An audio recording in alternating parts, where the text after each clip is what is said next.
Now, Karine, digging in the weeds a little bit about talks about these appropriations, what is the construct of these meetings that the White House is having with Republicans or Democrats and Republicans are working on these appropriations? So I have said for many, many weeks now that as House Republicans were leading us to the brink of a potential shutdown, that members here of the White House, we had our Office of Legislative Affairs, we had the OMB Director, Shalonda Young, I think she's spoken to this very recently, had regular conversations and have been in regular conversations with members in Congress.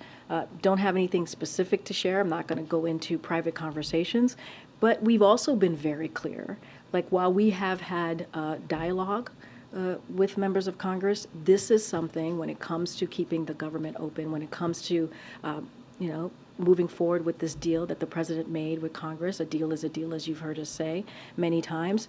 It is up to them. It is for them. This is their basic job, is to keep the government open.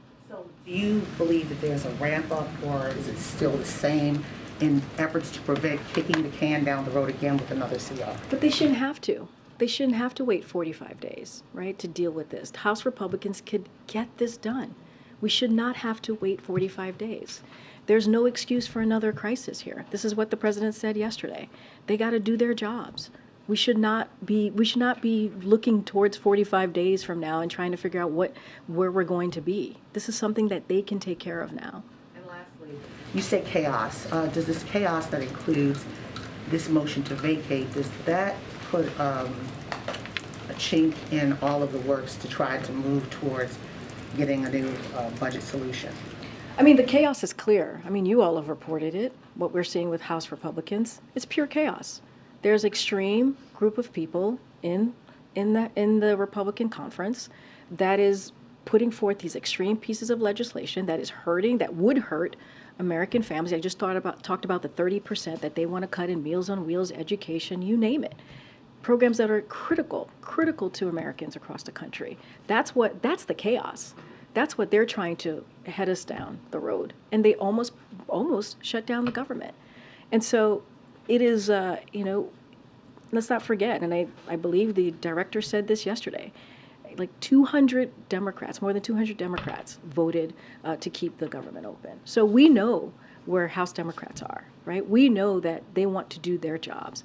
It's the chaos that we're seeing from House Republicans that led us to this crisis, and we don't need this. So the motion to vacate has nothing. The motion to vacate has nothing to do with us. That is absolutely nothing to do with us. That is something for House Republicans to figure out, and we're going to let the leadership figure that piece out.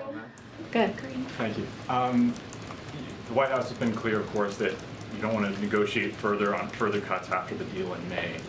But first, does the president believe that the deficit is something that should be reduced, and would he be open to some kind of bipartisan commission looking at deficit reduction as part of the spending deal?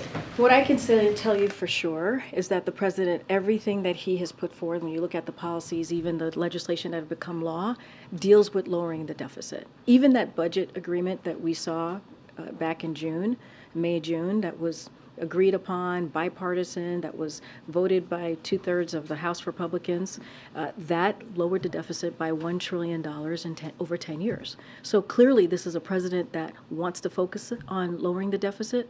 This is something that you hear him talk about almost every time he talks about the economy and where we are, growing the economy, growing the middle class. So obviously this is an issue that is important to the president.